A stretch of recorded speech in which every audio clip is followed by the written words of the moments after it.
And that name was given to me by documentary filmmakers. It's a really fun story. I was working as a nurse in the hospital while I was pregnant with Torin, and I started doing like all this research about plants because I was interested and I was pregnant, so I was sitting around a lot. So I would be like sitting at the computer researching plants, and I bought this mentorship through a website called Herb Mentor. It's like $10 a month, and you got a huge amount of resources on like, how to identify plants, how to make herbal remedies, all this stuff. So I was loving it. And I started to have this like ethical dilemma because I was realizing a lot of the plants that grew in my yard could do a better job healing my patients' like wounds, especially than the prescription creams I was putting on them that weren't making them better. And I was like, shit, because I was experimenting with all of these plants and they were like amazing. And I didn't have access to that level of like amazing quality pharmaceuticals. So I was feeling like really torn about it. And I got an email from the owner of this herb mentor. And he was like, hey, I'm looking for a few people from our community to come out and film how the herb mentor community has impacted you. And I was like, sure. This is like a pretty big community of many thousands of people. So I was really shocked that I got the email. I don't know how I think it was random. Magic. And yeah. And so they came out and filmed my house, my garden, my kids.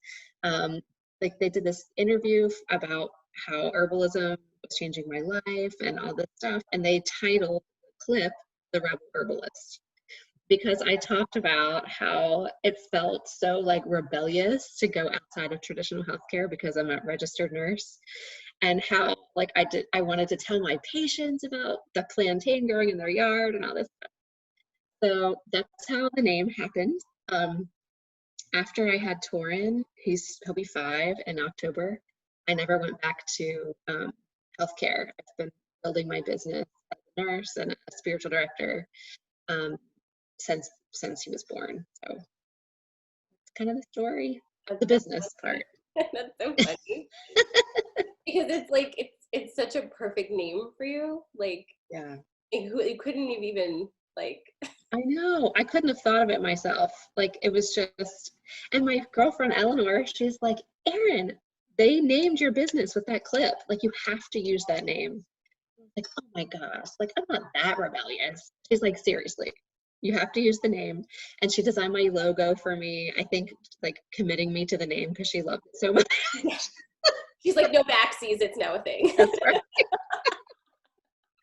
I love that. So but I also want to talk a little bit, this is totally me squirreling, but Yeah, squirrel. about how we first met. Oh my God, yeah. Yes, because Yeah. it's so interesting how, how we were just talking, like life is so weird anymore. Mm-hmm. And it's so interesting because I met Erin, was it 2 years ago, let's say? Yeah. Yeah. In like a January, let's say. Yeah. January. It was winter.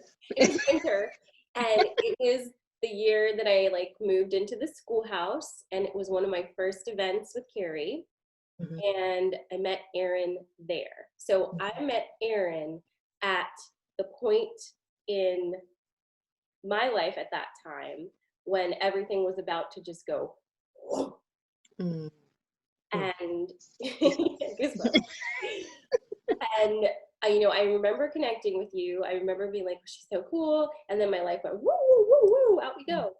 And you and I did not really connect that much over the past 2 years. Like I always saw you and was like, I saw you, what you were doing with Chi and like, just, like over here, as I was Ragnarok in my life over here. But I saw all the things, and then it's just kind of crazy to me how things come full circle, and I'm back here and we're connecting again, and I'm feeling so interested and connected to plant medicine and to trees and to the earth itself, which is not something I would have thought a few years ago for me. So it's just, I'm kind of blown away by how these synchronicities happen. And then like you meet somebody and then just like, and then loop around again. It's so crazy. It is crazy. Yeah, I remember that night at your schoolhouse. Like, I had gone with Stacy from Chi and Jen Whitecamp. Stacy had bought us tickets to the cacao ceremony as a Christmas present. Like, oh, I can't hear you. Because I whispered. Go ahead. Oh, okay. I was like, I see your mouth moving, but there's no words. So she bought us this like sister night out kind of thing, and I didn't know what to expect. I'd never been to a cacao ceremony, and it was like, oh my gosh, the way that you and Carrie were dressed, like the aesthetic of the room, the magic of the cacao, like the beautiful souls who were present. It was just such a like transformational experience for me. I still think about the journey that we went on like regularly. Because it gave me important information about how to live my life. So yeah, it was awesome. It's so cool. Yeah, I definitely remember what I was wearing because I was like so uncomfortable. Like, I was like, I'm gonna very goddessy type thing. Yeah, you didn't seem uncomfortable, so you pulled it off. Yeah, kind of fake it till you make it around here, right? We got to do. So lots of people have been asking me about flower essences. Mm. I think something called Bach. Oh yeah. Is that right? Yeah, there's Bach Rescue Remedy. That's the flower essence most people start with. But there's a whole company like Bach flower essences. And yeah, so flower essences are like the energy medicine of the plant world, similar to homeopathy. So, and flower essences are so freaking easy to make. I actually just put a video on my YouTube channel about how to make them. It's so easy. I won't go into the whole process here, but anyone can do it. I'll find it.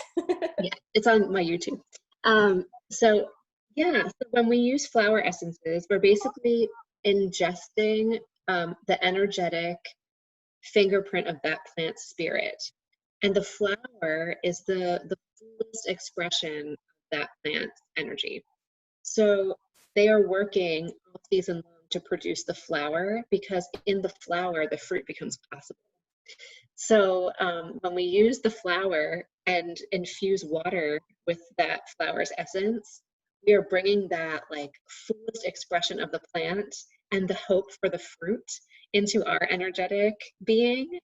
And it just shifts. It shifts our, oh, I have all the goosebumps. Oh. It shifts our energetic being in really gentle ways most of the time. It can be like pretty intense though. So I started working with, okay, so I was in the Poconos with Mike, my husband, for our anniversary. And I encountered this plant that I'd never met before called baneberry. And we had an instant connection, so I knew there was something up. And then I dreamed of the plant every night we were there. But it was almost kind of menacing in the dreams. This plant looks kind of strange. It looks like it has little eyeballs all over it. It's also called doll's eyes. Oh, God. Yeah. So I would dream at night that like the eyeballs of the plant are like looking at me in my sleep, you know? So I'm like, okay, I need to figure out what's going on with this plant and why it's, you know, basically fucking with me so much. So I got the flower essence from a company called Delta Gardens, and I really like that company for flower essences. And the first time I took it, I became like, I don't know, almost catatonic. I just sat for 20 minutes. I didn't think, I didn't do anything. Like, that's very unusual for me to not be like flitting around doing a million things. Right. So that was a really powerful, like this flower essence sat my ass down and stopped me. And that was something that surprised me for energy medicine, that it could be that potent that quickly. But it was. So yeah, there are all kinds of flower essences. I generally work with them like that, really intuitively. the plant will call me to make an essence, or that's usually how it works. I can't even think of another scenario. Yeah. Yeah. That's okay, so the way that I've never had flower essences explained to me, first of all, in a way that I can retain, but that makes so much sense. And it also makes sense that like as we are becoming more energetically sensitive and open to working with plant medicine and flower medicine, that they would start communicating, right? That Yes. because we're like kind of putting ourselves out there, like I would like to commune with you. But that's so crazy. Like the doll's eyes is freaky. It was freaky. I'm drawn to what we call baneful plants or poison plants. That's just part of my path. I was a hospice nurse for a lot of years. I walked the line of death. Like it's just part of my path. So like last 2 summers ago, I worked with poison hemlock a lot. That was the plant that was used to kill Socrates. He drank an infusion of poison hemlock, um, and the way it kills you is it just like slowly paralyzes you from the feet up until your respiratory muscles are paralyzed. Ooh. So it's kind of long and slow. But for me, so what happened was I was burned by poison hemlock by accident when I was pulling some plants out of my garden. I had this burn, and it just hit me like shit. Like I've been touched by the plant that lived inside of Socrates in his last moments. And there was this like, I just really lived into that call of Socrates, know thyself, and the Oracle of Delphi. And so I took homeopathic poison hemlock to deepen that energetic immersion into that call. And it was amazing. So the poison plants, especially when they've, been part of the last moments of a really high profile, spiritual and philosophical teacher. No big deal. Just Socrates. So I wouldn't obviously recommend like actually ingesting poison hemlock, but the homeopathy is safe and the flower essences are safe. Okay, so can I tell you a story then? Yeah, totally. Okay, this feels like you would be able to help me with this one. All right, so and guys, I'm about to get really weird. So I'm surprised it took us this long to get really weird. Oh my god, I'm about to get really weird. I haven't like publicly shared this story yet, but I feel like I need to tell you about this. So time escapes me, but it wasn't this month. It wasn't last month, so it must have been the month before that. Lots of things were happening with me, and lots of different signs and things coming through, and like working with my land. And I had just set up the fairy ring, and I had this fire pit thing that was made from like an old bird bath, and my husband actually made it. And I didn't even really ask him to, he just did it, and it was like perfect back there. And I was like, oh, this is so weird. And we had some trees cut, and I had the trees cut into these discs, okay? So like I had all these random things around. And I had this dream about this owl coming to me. And it was this massive owl, and it just like hovered in front of me with its wings like this. And I was so captivated. Like in my dream, I'm grabbing my phone to take a picture. Terrible. But yeah, that was my dream. And so, but I noticed in his claw was a fox. And I was like, oh my God, like the fox, I noticed the fox was still kind of alive. And for some reason, I just couldn't let this be. So I took this black box and I rushed the owl and made the owl grab the box and drop the box, and the owl scratched me with his talon and then kind of flew off but was still hovering, and the fox scurried under some leaves, and I was like, get under the leaves. So that happened, and then the next day I'm driving and I see this thing on the side of the road, and I was like, is that a freaking fox? And it was. And so I continued along on my way, because I'm like, listen, Sarah, I know you're super weird these days, but we don't stop and pick up roadkill. We don't do that. So I went home, but I couldn't stop thinking about the fox. So, and it was like blazing hot, lady. Okay. So I put like garbage bags in my car and I went back down the road and I picked up the dead fox, put him in my car, brought him home. Nobody was home because someone looks out for me. Except for that there was a guy doing some landscaping and he did look at me strange. So I just like gathered this, it was an adolescent fox, so cute.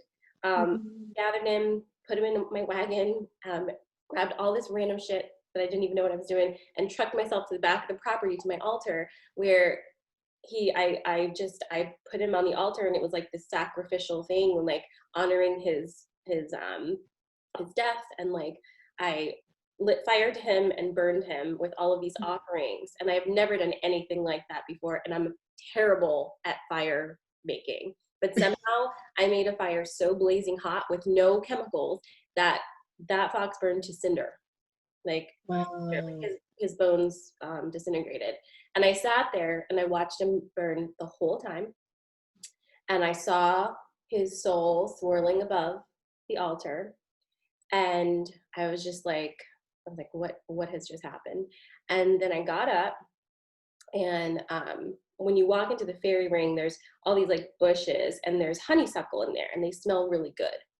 And so I always pay attention to those bushes because I'm always like, thanks for smelling so good every time I come back here. Like, I love what you're doing. So I always look at them. So I'm familiar with that area. So I'm walking out and I'm like,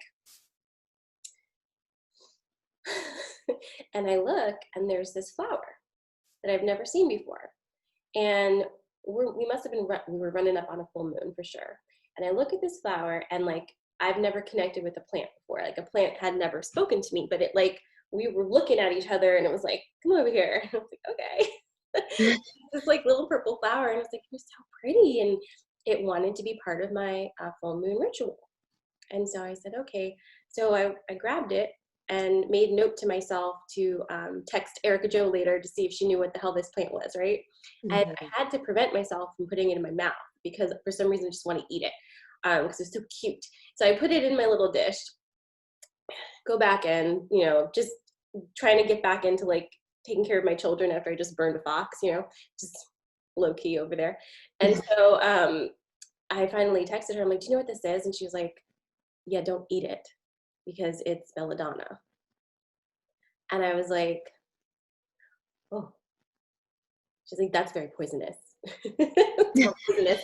And I was like, oh, okay. And so I looked it up and I think I texted Claudia, and Claudia was like, that's what comes when you like accomplish the witch's rite. It's like initiation into like the witchiness or something like that. And I was like, well, I did something really witchy. Like, I don't think I could get witchier at this point. Yeah, burning a fox. Now, if you scoop up the ashes and put them in an amulet, that could be like the next step. Sarah's going to be out there digging in the ashes later today. Well, okay. I'm like telling all my things this morning. But so what I actually did, I actually ended up doing, I took some of the ashes and I made a little bundle with the ashes, some belladonna, some moon blood, and a few other things that I can't remember at this time. And I went back to a special spot in the fairy ring and I buried them. And then that's where the portal went. That is powerful, girl. It's so crazy. That is some strong medicine right there. It was it was kind of like whenever this was, I guess June-ish, it really opened up my connection with the land. Like, oh yeah, like now like we're like speaking to each other in a way that we never had before, and it's all starting to make sense. But that was my roundabout way of saying like, so you can work with belladonna without dying by using flower essences. Right. Okay. Yes. That's a great way to work with poisonous plants, is to work with their flower essences. Yeah. Okay, I love that because I feel so drawn to like be around it, but I don't even trust myself because for some reason I just want to eat it so bad.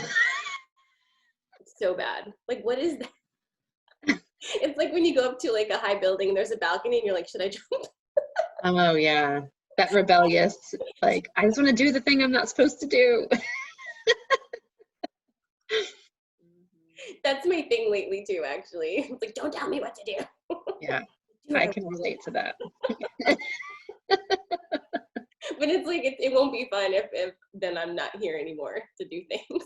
Yeah, no, you need to be here and do all the things. I need to be here and do the things. So basically, you guys, so flower essences are excellent to work with plants that would Mhm. kill you if you ate them. Yes. Yeah, and those plants, so a lot of the plants that would kill us if we eat them are actually dose specific, like in different doses. I don't even know if I should get into this topic because I don't want to be responsible for the outcomes of saying this, but like, Came of it by saying like she's not a medical doctor. yes, don't eat Diet poisonous plants. advice. Yeah, please don't listen to me and then go eat a poisonous plant. But like, a lot of them are psychedelic or mind altering as well as being really poisonous. So there's a term in herbalism for these plants that are psychoactive, and they're called entheogens, which means they embody God, or they embody the God consciousness. So theo is God, en is like embodied, so entheogen, they bring God into you.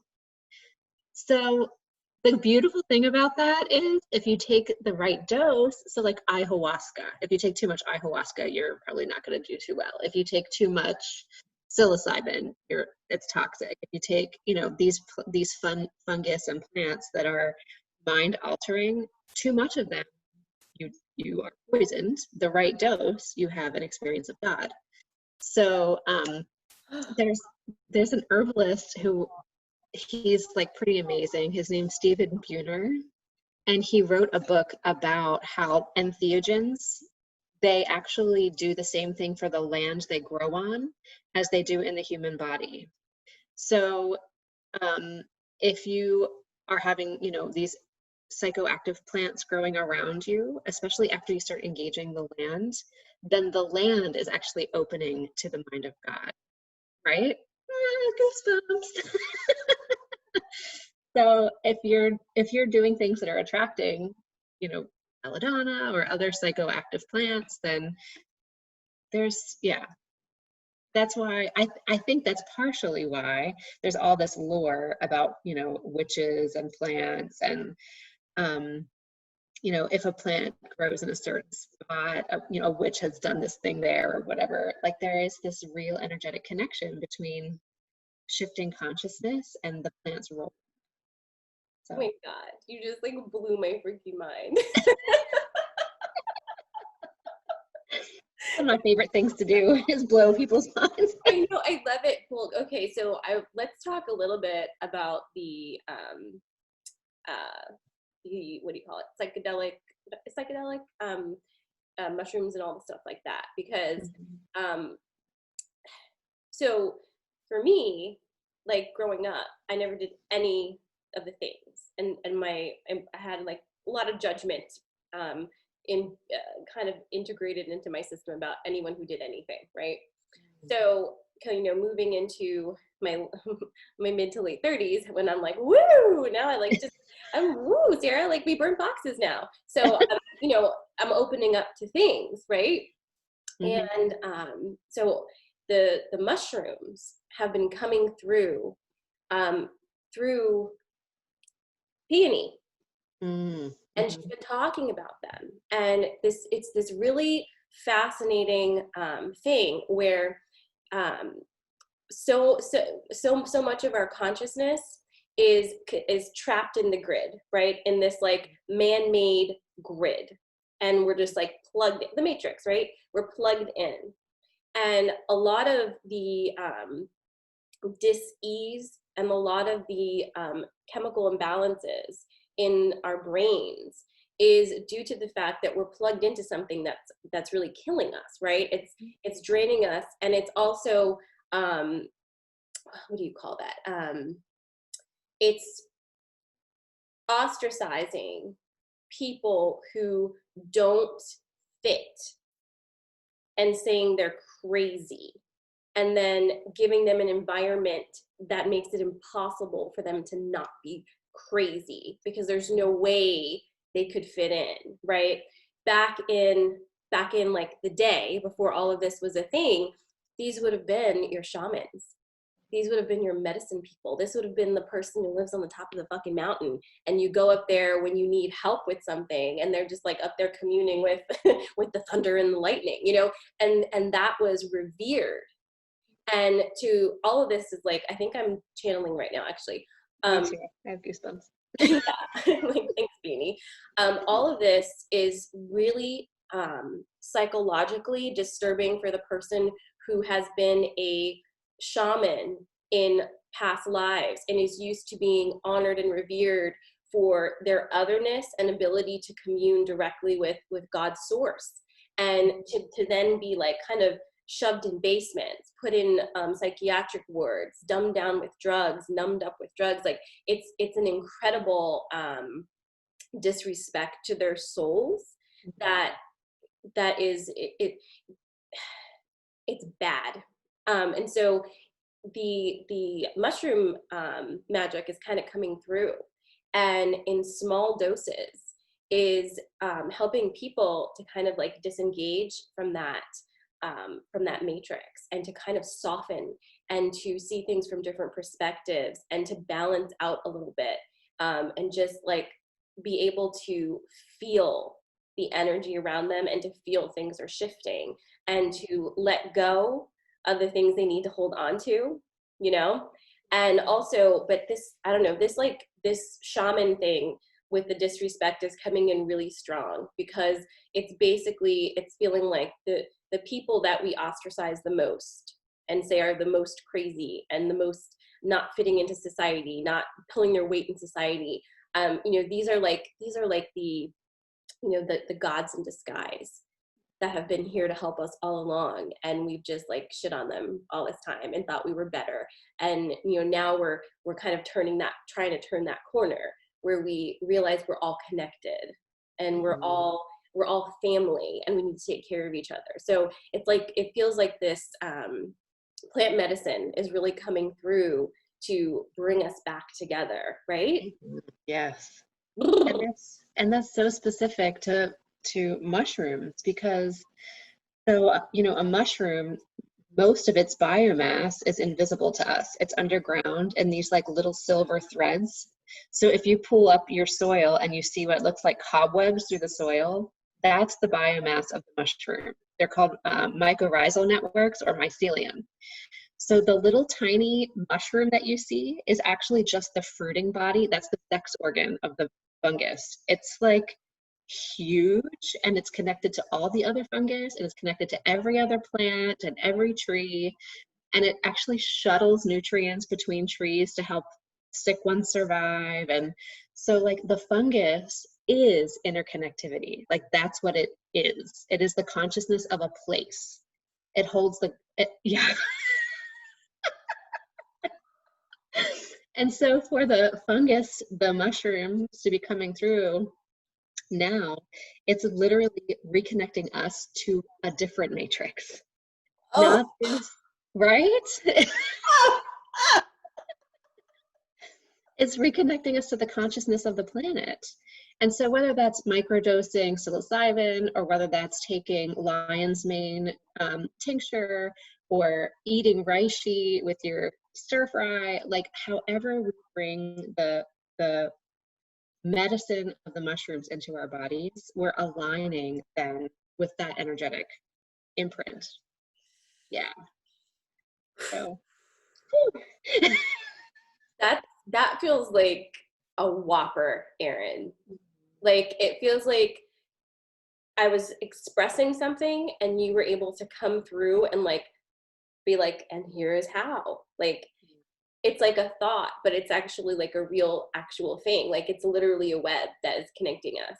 And yes. And what you said about we're connecting ourselves to a different matrix. Mm.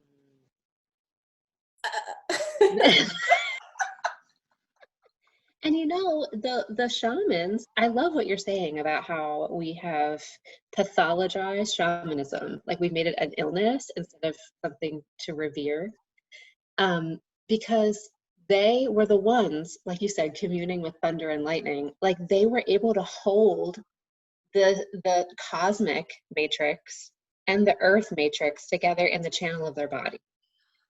So they were bringing in, like that, the real star matrix and the real earth matrix, not this fabricated, whatever what we've created to plug ourselves into. And they alchemized it into this beautiful way of interacting with the world and with other humans. And I think we're being invited back into that. I think you're right because these days things will just come, right? And you don't know what the hell you're saying. Like, and when I teach yoga now, like I'm say some weird shit at the end. I don't really know what that's about. But something that's been like an image that's been coming through a lot is that like us literally with our feet on the ground, connected into earth, with our crowns open, connected to the ethers, and we are the channel between the two. We're the channel between the two, and that's literally what you just said. And it does feel like we're being invited back in. It's like, come back home, you little fuckers. Yeah, exactly. Please Yes. stop.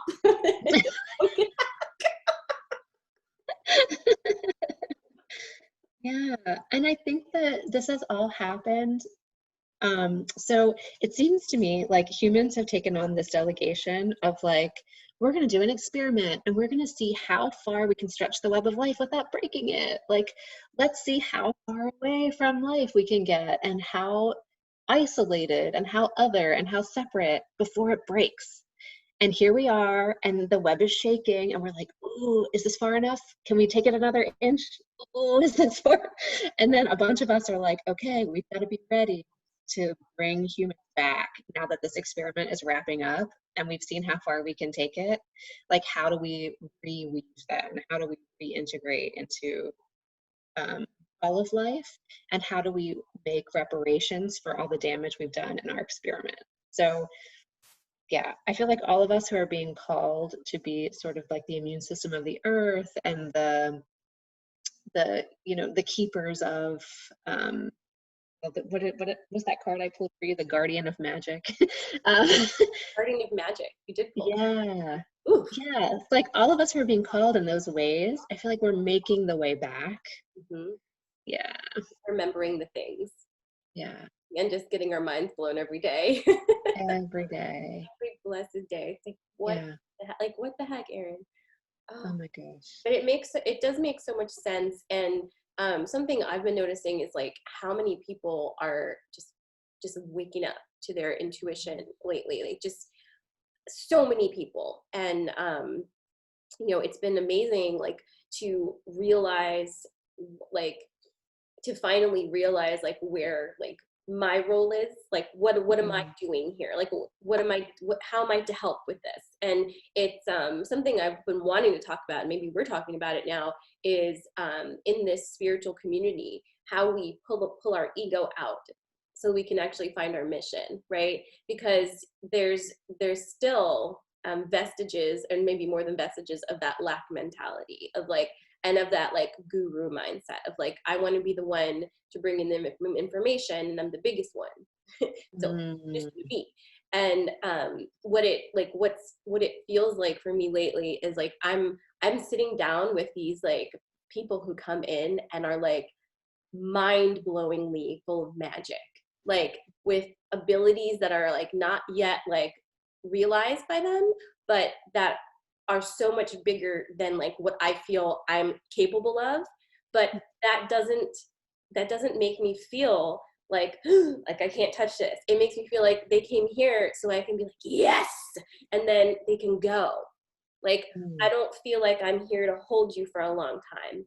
I'm here to like walk you to the next step and like firm you up so that you are trusting yourself. So that so you're not saying like, oh, I'm crazy, I'm seeing things, or like anything like that, because people are opening up to some massive gifts. And that's a big healing for everybody. And it's a fast paced thing. And it's not about ownership over somebody else's abilities. It's like, come in, get ready to go, and then please go. Go do your thing. You got stuff to do. So it's been amazing to kind of start to feel that like momentum picking up.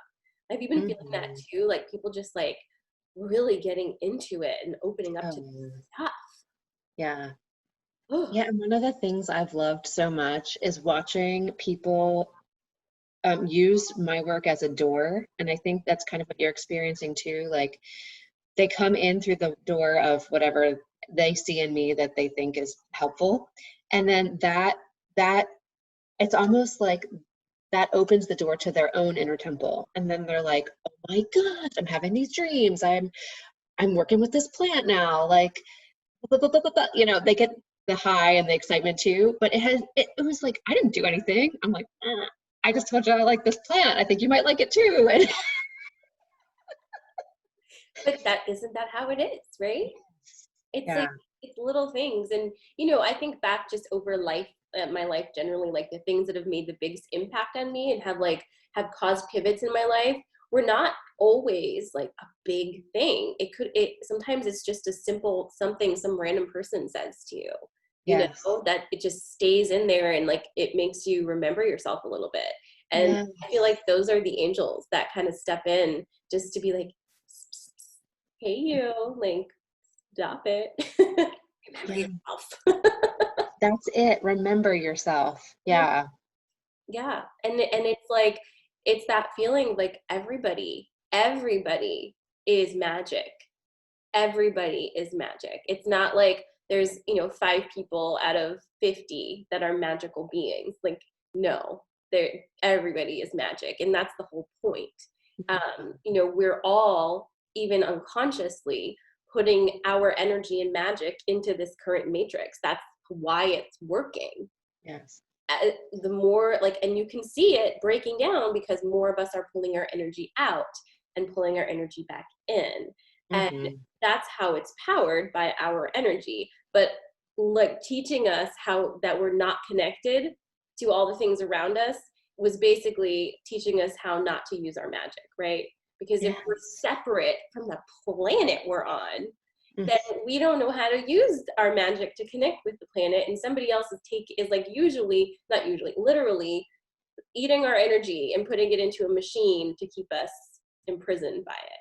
Hmm. And so we're just like, more and more people are just like, no, pulling my energy back in, pulling it back in, and that matrix is showing itself, and it's ugly and it's not organic. Mm-mm. No. And yeah, so we're remembering not only, oh, I'm connected to this land I live on. Oh, I'm connected to my ancestral lineage. There's a story that's really, really old that I'm a part of. Oh, I'm connected to my sister over here doing this work that I love, and we're not in competition. Like, we each have our own flavor of ice cream. Like, we're like remembering, and it's happening so fast that, like, yeah, the illusion is falling away that we've been sold, um, and we're realizing the currency we actually have, which is our energy, and that where we put it, we manifest things. So yeah, ooh, getting the goosies again. Like, I'm just like buzzing all over the place. Like, what do I do Right. next? But there's this thing about sisterhood that is at an alchemy, I think. So like last year, I was feeling the call from the land really strongly. And the land was like, Erin, your work is here. Like your work is healing this piece of land. There's something for you here. Stop doing all this shit out in the world. Like there's something for you. And so I was fighting it really bad. Like I just had this complex where I had to be out doing all the things. And my good friend and spiritual director for the past like 10 years, Ellen, she's like, Erin, I have no power to do this, but I'm giving you permission to give up all the work you're doing in the world and focus on your call. And I was like, oh my God, I like started bawling. I, I didn't know I needed her permission. What the hell? But some part of me needed someone to give me permission to follow my path and heed my call. And so if I can do that for anyone, like I have no power to do this, but I say we all have permission to follow that juice, that sweetness that calls to us. and make it a priority. Ugh. And that's what sisterhood does, right? Yes, we give each other permission. That's Mm-hmm. exactly what it is. And understanding how powerful it is for you to follow what calls to you, because as you do that, we see you doing it. Yes. And once we get over ourselves, because the first instinct, right, that like mean girl instinct is to be like, look at her following her path, what the fuck, you need to get back in line and do things like I'm doing, or whatever, however we do the thing, like whatever that like green energy pops up there. But as soon as we get over that, that is giving others permission, right? It's giving us permission to step out of our own boxes that we've created for ourselves and see something different. Because sometimes in the past, I would have looked at somebody like me and been like, wow, fuck you, Sarah. Like, if only we all could just do this, this, and that. And people have said that to me, if only we all could, do what you're doing. I'm like, actually, it's unfair to say that. We can all do anything we want to do. We limit ourselves. We create the limitations, and then we live inside of them. And we love that a little bit. It's kind of kinky, right? It's like, ooh, And we were talking about karma yesterday, and basically saying like, oh, I must have done something really bad to deserve the way things are so hard for me right now. And it's like, is that how you want to use your energy? Trying to figure out what you did like 700 years ago that has manifested as imbalance in this life? Or do you want to retake your personal sovereignty and, just move your feet and do something? Because in the now moment, we can do anything. Mm-hmm. And it's such a waste of energy to hate on other people who are following their call and doing just exactly that. So as more of us do it, we're modeling how to do it and showing people, yeah, you can do it. Just keep going, keep following it. It's so counterintuitive from what we've learned. Mm-hmm. We've learned that the path of least resistance is the wrong path. We've learned that we have to work really, really hard and persevere, fight through, push through the walls, like break the glass ceilings, like all of these like very masculine energy type things, because we've been pulled away from our feminine power, right? And it's that balancing, like, okay, how do I tune into this and figure out what this is? Like, I don't have to go out and muscle through everything. And truly, the path of least resistance turns out to be the one that leads you to where you want to go. Yes, and it's beautiful on the way. Yeah, it's fun and it feels good. Like, yeah, maybe you're going to burn a few foxes along the way, but, you learn things. Yes. Oh my gosh. There's something you said about the kinkiness of the stories. So, have you read Carolyn Elliott's book about that? Oh yeah. Okay. Have I like run around telling everybody, oh, you're getting off on that, aren't you? Yes. It's such a real thing. And even the trap, and you and I have talked about this a little bit, of the guilt of living our best life. And there's some kink in that too. Like, oh, I'm living my best life. Shame on me. Ooh, like, come at me. Yeah. I'm gonna get arrested for this somehow. Yeah, exactly. Like the suffering police are going to show up and say like, I'm not suffering enough to carry my, the karmic debt for being alive or whatever. But yeah, it's such a like puritanical mindset, that there's something about suffering that's really, it earns us something, right? And unless we suffered so much, we haven't earned the good stuff. Yeah, we can't have something unless we have suffered for it. It's like that kind of thing. Sorry, 1 second. Whoever's knocking on my door, please go find your father.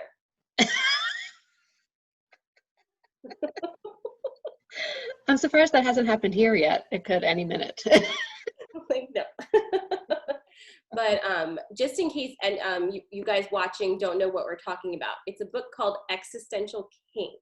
And is it Carolyn Elliott? Carolyn Elliott. Did I say that right? I don't know. I can't even speak anymore. But it's called existential kink. And the idea of it is that these situations in our life that seem to be repeating patterns that we complain about, like, use relationships for example. You always attract the same type of like narcissist that treats you in this way that is so horrible, and you complain about it all the time, and it's always an issue, and like yada yada yada. It's like kind of turning that on its head and saying, hey, there's some part of you that actually really enjoys it, like enjoys complaining, enjoys being in that abusive relationship a little bit, and like kind of gets off on it. And it's when you see like, I'm kind of attracting this because I enjoy the things that I do when I'm in it. I love the pain of it.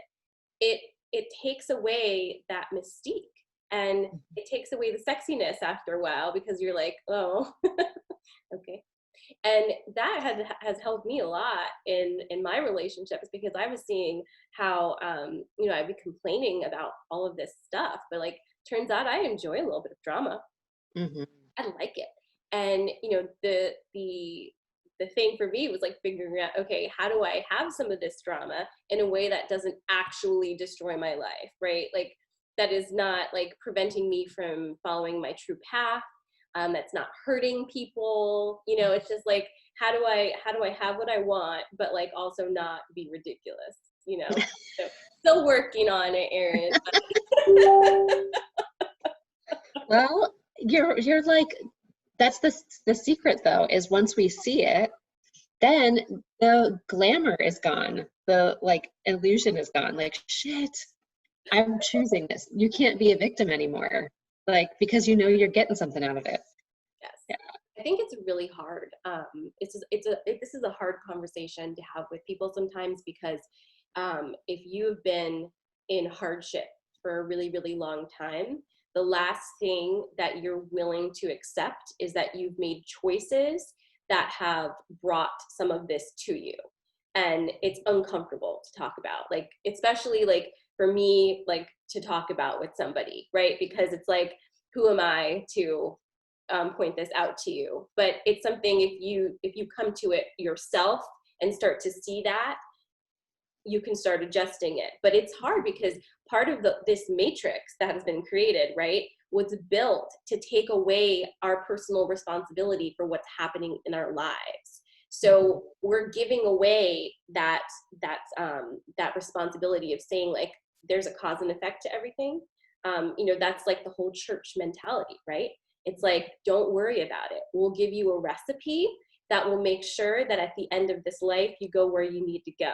And so here's your recipe, do what we say, give us all your money, and then like, totally fine. Because your kingdom's not here on earth, it's like up in heaven. And it's like, ooh, but you're living pretty rich off of the earth stuff. It's like, it just doesn't make any sense. But I guess that's a whole other conversation.